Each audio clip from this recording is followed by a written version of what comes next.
Hola, muy buenos días a todas y a todos.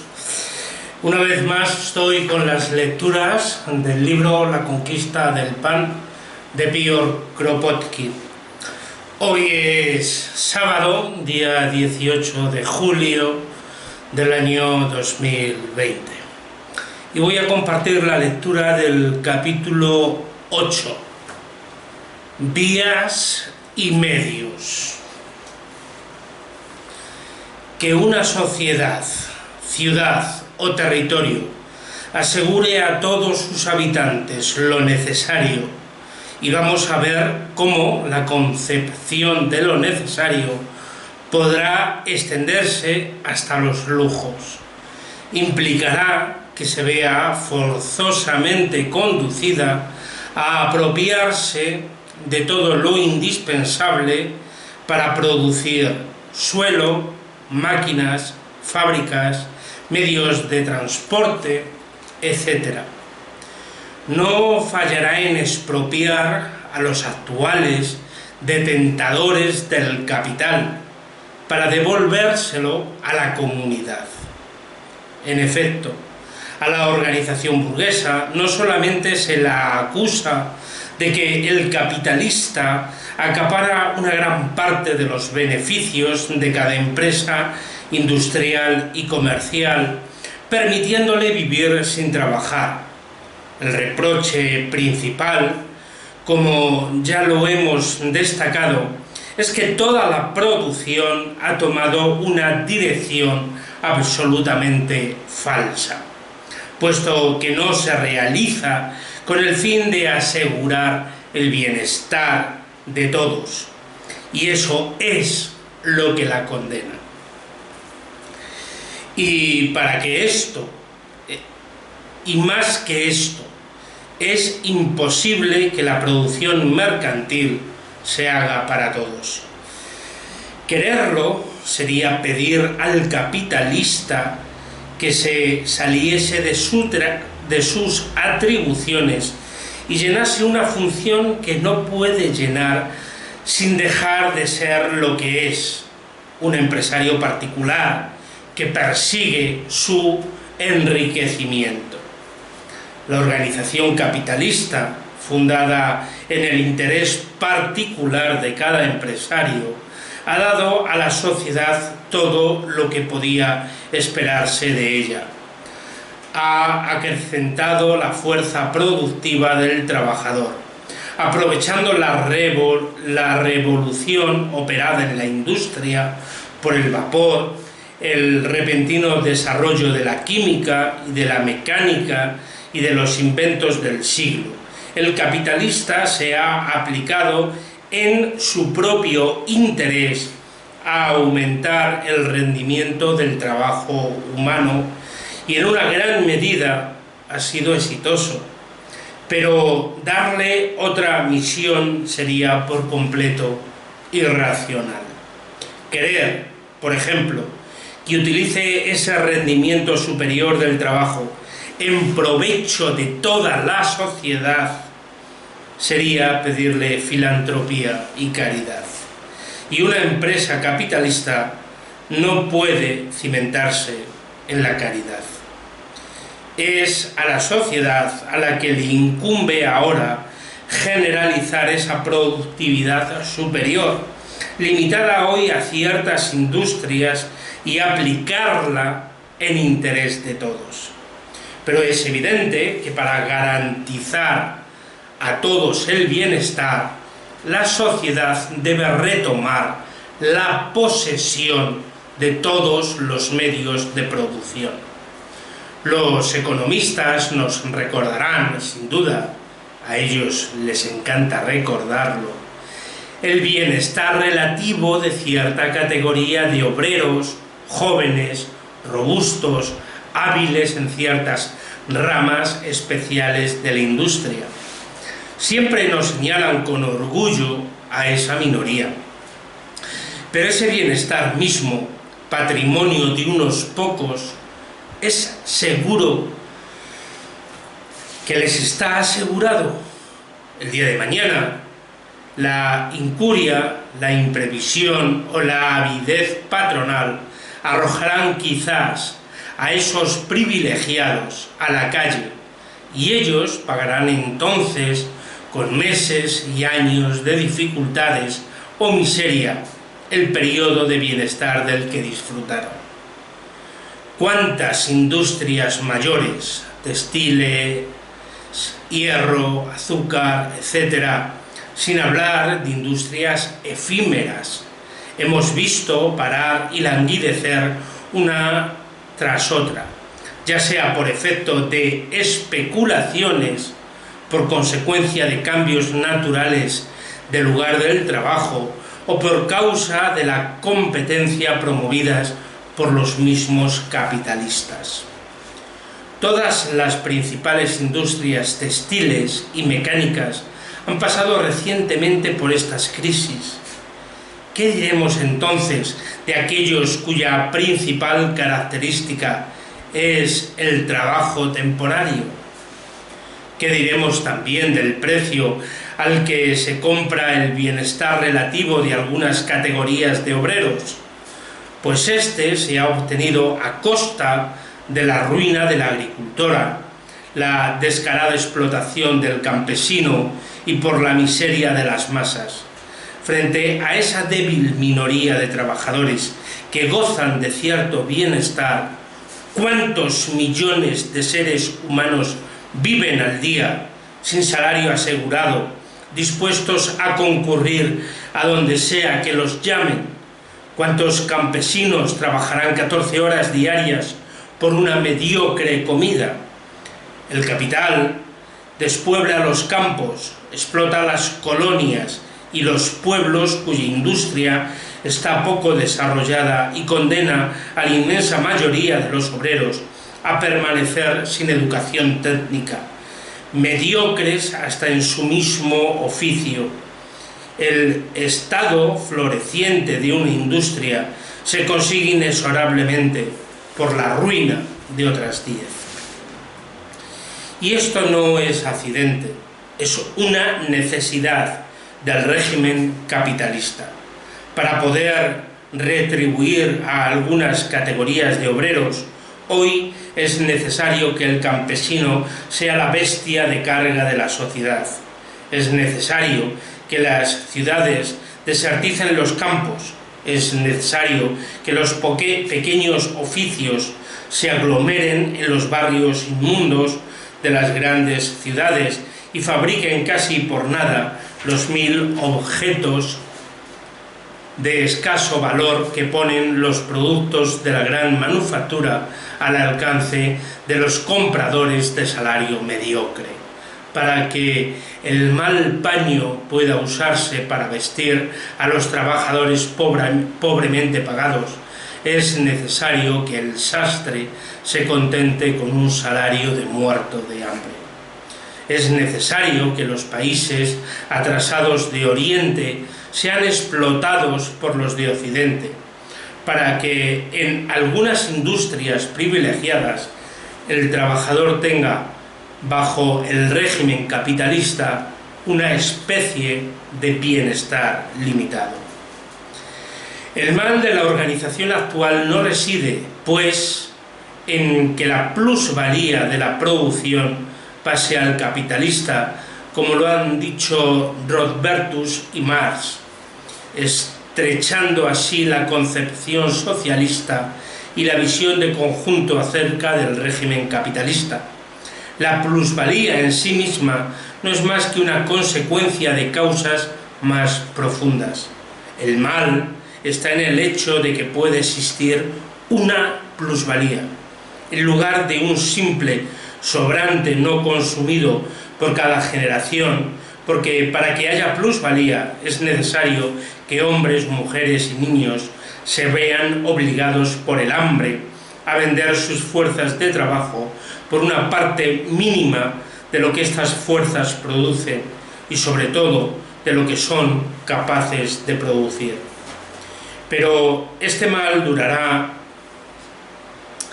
en tanto que lo que es necesario para la producción sea propiedad de algunos solamente.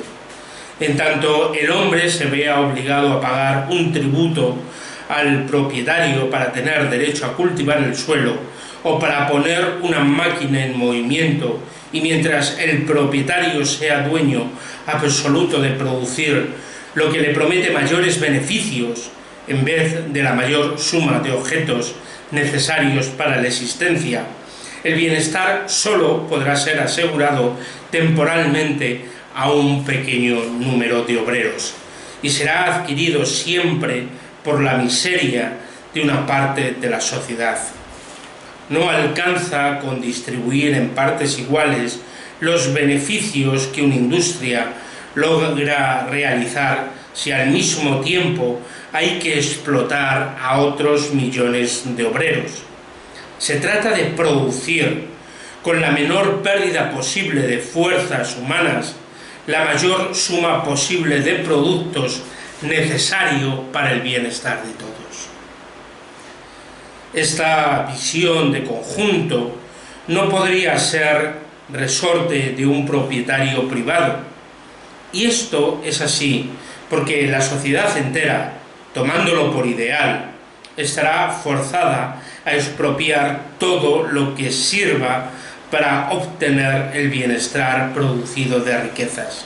Tendrá que apoderarse del suelo, las fábricas, las minas, los medios de comunicación, etcétera, etcétera, etcétera. Además de estudiar qué es lo que es necesario producir en el interés de todos, así como las vías y los medios de producción. ¿Cuántas horas diarias de trabajo deberá desarrollar el hombre para asegurar a su familia una alimentación nutritiva, una casa confortable y la vestimenta necesaria? Esto ha preocupado con frecuencia a los socialistas, y ellos generalmente admiten que serían suficientes 4 o 5 horas diarias, por supuesto a condición de que todo el mundo trabaje. A fines del siglo pasado, Benjamin Franklin ponía como límite 5 horas, y si la necesidad de comodidades ha aumentado desde entonces, también ha aumentado la fuerza de producción mucho más rápidamente. En otro capítulo, hablando de la agricultura, veremos todo lo que la tierra puede proporcionar al hombre que la cultiva razonablemente, en lugar de arrojar las semillas al azar sobre el suelo mal trabajado, como es práctica hoy en día. En las grandes granjas del oeste americano, que cubren docenas de leguas cuadradas, pero cuyo terreno es mucho más pobre que el suelo mejorado de los países civilizados, solo se obtienen de 12 a 18 hectolitros por hectárea, es decir, la mitad del rendimiento de las granjas de Europa y de los estados del este americano. Y, sin embargo, gracias a las máquinas que permiten a 2 hombres labrar en un día 2,5 hectáreas, 100 hombres producen en un año todo lo necesario para entregar a domicilio el pan de 10.000 personas durante todo el año.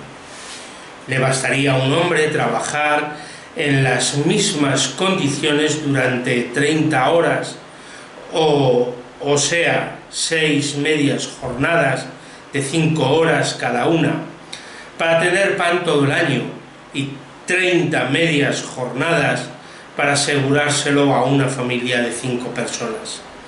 Y demostraremos también, en base a datos tomados de las prácticas actuales, que si se recurriese al cultivo intensivo, menos de 60 medias jornadas de trabajo podrían asegurar a toda la familia el pan, la carne, las hortalizas y hasta las frutas de lujo. Por otra parte, estudiando los precios que tienen hoy las casas de obreros edificadas en las grandes ciudades, puede asegurarse que para tener una gran ciudad inglesa, una casita aislada como las que se construyen para los trabajadores, bastaría de 1.400 a 1.800 jornadas de trabajo de 5 horas. Y como una casa de esta clase dura por lo menos 50 años, resulta que de 25 a 36 medias jornadas por año bastarían para que la familia tenga un alojamiento saludable, bastante elegante y provisto de todas las comodidades necesarias, mientras que alquilando el mismo alojamiento, el obrero le paga al propietario entre 75 y 100 jornadas de trabajo al año. Advirtamos que estas cifras representan el máximo de lo que cuesta hoy el alojamiento en Inglaterra, aun dada la viciosa organización de nuestras sociedades. En Bélgica se han edificado ciudades obreras mucho más baratas. Considerando todo, se puede afirmar que en una sociedad bien organizada, una treintena o cuarentena de medias jornadas de trabajo por año alcanzan para garantizar una vivienda totalmente confortable. Queda la vestimenta. Aquí es casi imposible el cálculo, porque ¿qué valor agregado al precio de venta por toda una nube de intermediarios es inestimable?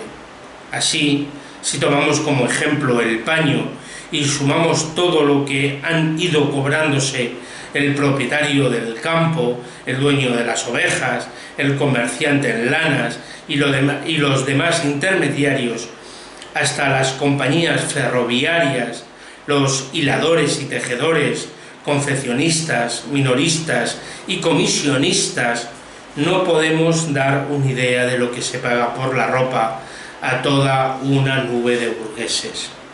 Por eso es absolutamente imposible decir cuántas jornadas de trabajo representa un sobre todo por el que se pagan 100 francos en un gran comercio de París. Lo cierto es que con las máquinas actuales se llegan a fabricar cantidades verdaderamente increíbles de tejidos. Algunos ejemplos bastarían. Así, en los Estados Unidos, 751 fábricas de algodón, hilado y tejido, con 175.000 obreros y obreras, producen 1.939.400.000 metros de telas de algodón, además de una enorme cantidad de hilados. Las telas de algodón solamente dan un promedio superior a 11.000 metros de 300 jornadas de trabajo de 9 horas y media cada una, o sea, 40 metros en 10 horas.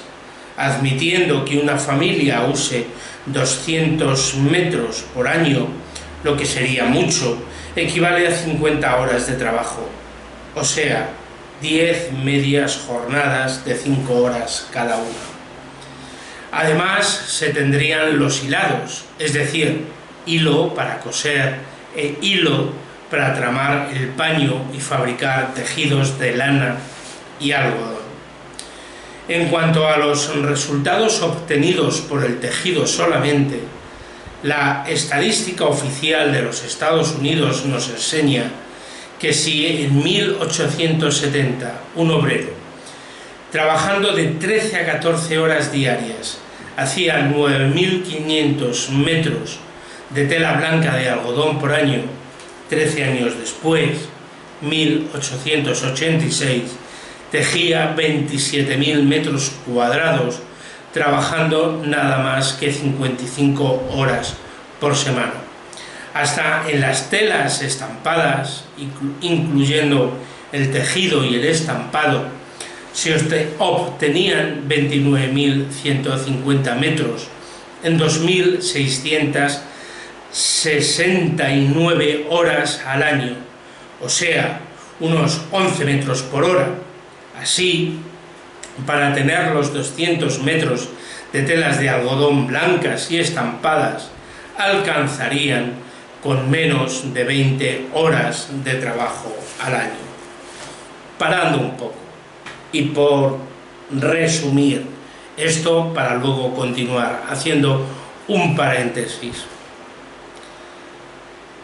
Existe una enorme masa de obreros, de millones de obreras y obreros, mano sobre mano, pasando hambre, miseria y calamidades, mientras que el trabajo se podría repartir plenamente entre todos. Al mismo tiempo que hay obreros que trabajan 12 y 14 horas, empleando el trabajo de 3 obreros, si ese trabajo se reparte entre todos los obreros, podría producirse incluso más según las necesidades reales de toda la sociedad. Pero eso cambiaría el prisma, ya no produciría el patrón, el amo, el dueño de los bienes de servicio y de producción, de los bienes de producción y servicios para su enriquecimiento personal, sino que sería una sociedad entera de obreras y obreros organizándose para producir lo que toda la sociedad necesita. Esa es la idea fundamental que entre tanto número de horas, días, metros cuadrados quiere dejarnos Piotr Kropotkin, resaltar esa idea fundamental. Voy a continuar con los datos, que acaban pareciendo una paella de datos, pero que la idea fundamental es esa: repartamos el trabajo entre todas y todos, porque lo importante no es que el patrón se enriquezca, sino que todas y todos tengamos acceso a aquellas cosas que necesitamos, que son necesarias para satisfacer nuestra vida con dignidad. Todas esas cosas son el alimento, la vivienda, el vestido, la atención sanitaria, la educación, el cuidado de nuestros mayores, el cuidado de nuestros hijos. Todo eso al servicio de la vida, no al servicio del enriquecimiento y la acumulación privada del capital. Hecho este paréntesis, continúo. En cuanto a los resultados obtenidos por tejido solamente, bajo un poquito más, conviene advertir que la materia prima llega a esas fábricas casi igual que como sale de los campos, y que la serie de transformaciones para convertirla en tela termina en ese periodo de 20 horas por pieza. Pero para adquirir esos 200 metros en el comercio, un obrero bien retribuido tiene que gastar al menos 10 o 15 jornadas de 10 horas de trabajo cada una, o sea, de 100 a 150 horas. En cuanto al campesino inglés, necesitaría trabajar un mes o algo más para procurarse ese lujo, que no es un lujo, que es un bien necesario: el vestir con dignidad. Este ejemplo muestra que con 150 medias jornadas de trabajo anuales, en una sociedad bien organizada, se podría vestir mejor de lo que hoy se visten los pequeños burgueses. Pero con todo eso, no nos han hecho falta más que 60 medias jornadas de 5 horas de trabajo para procurarnos los productos de la tierra, 40 para la habitación y 50 para la ropa, lo cual nos suma más que la mitad del año, puesto que deduciendo las fiestas, el año representa 300 jornadas de trabajo. Quedan aún 150 medias jornadas laborales que podrían emplearse en las otras necesidades de la vida: vino, azúcar, café o té, muebles, transportes, etc. Evidentemente que estos cálculos son aproximados, pero pueden ser también confirmados de otra manera. Cuando en las naciones civilizadas contamos el número de los que nada producen, de los que trabajan en industrias perjudiciales condenadas a desaparecer y de los que se instalan como intermediarios inútiles, constatamos que en cada nación podría duplicarse el número de los productores propiamente dichos. Y si en lugar de 10 personas fuesen 20 las dedicadas a producir lo necesario, y si la sociedad se preocupase más de economizar las fuerzas humanas, esas 20 personas, sin que disminuya en nada la producción, no tendrían que trabajar más de 5 horas diarias. Bastaría con reducir el despilfarro de la fuerza humana al servicio de las familias ricas o de esta administración que tiene un funcionario por cada 10 habitantes, y utilizar esas fuerzas en aumentar la productividad de la nación para limitar a 4 y hasta a 3 las horas de trabajo, a condición, ciertamente, de contentarse con la producción actual, paréntesis, o producir realmente lo que es necesario para que a nadie le falte absolutamente nada. Supongamos una sociedad de varios millones de habitantes dedicados a la agricultura y a una gran variedad de industrias. París, por ejemplo, con el departamento de Seine-et-Oise. Disculpad mi parisien francés. Supongamos que en esta sociedad todos los niños aprendan a trabajar tanto con las manos como con el cerebro. Admitamos que todos los adultos, excepto, voy a hacer un paréntesis, eran tiempos donde los niños eran empleados como fuerza de producción en las fábricas, como hoy los niños son empleados extrayendo el coltán, por ejemplo, en África o en otros países. Los niños trabajan desde el momento en el que pueden levantar una piedra para producir, crear la máquina de grabar, la cámara de grabar con la que estoy grabando este vídeo. Hoy día, millones de niñas y de niños trabajan para sobrevivir en un planeta, en este planeta arrasado por otro lado, y que hoy en Occidente nos resulta inadmisible el trabajo de los niños aquí, pero lo admitimos allá, en aquellos países de Oriente, de África, de América, de las Américas, donde el trabajo, los seres humanos somos para este sistema una mercancía más, ganado, puro ganado. En fin, retomo. Supongamos que en esta sociedad todos los niños aprendan a trabajar tanto con las manos como con el cerebro.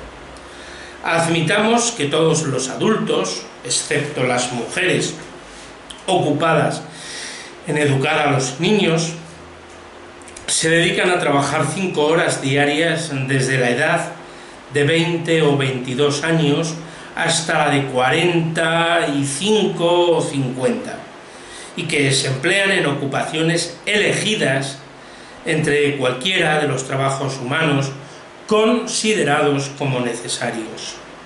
Esa sociedad podría, en retribución, garantizar el bienestar a todos sus miembros, es decir, un bienestar mucho más real del que disfruta hoy la burguesía.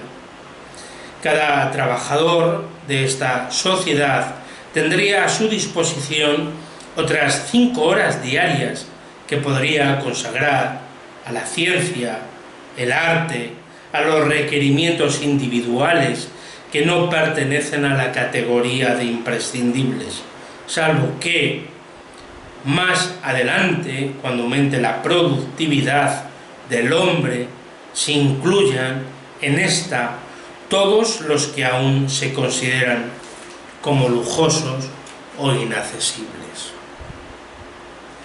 Pues hasta aquí este capítulo de vías y medios.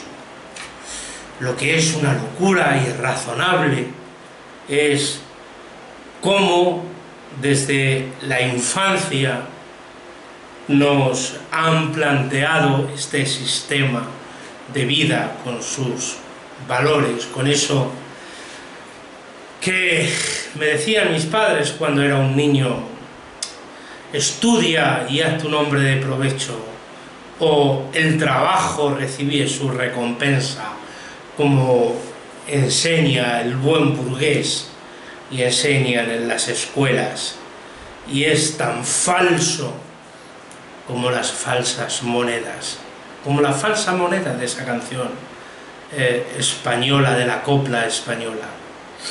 La falsa moneda, pues eso es lo falso de este sistema.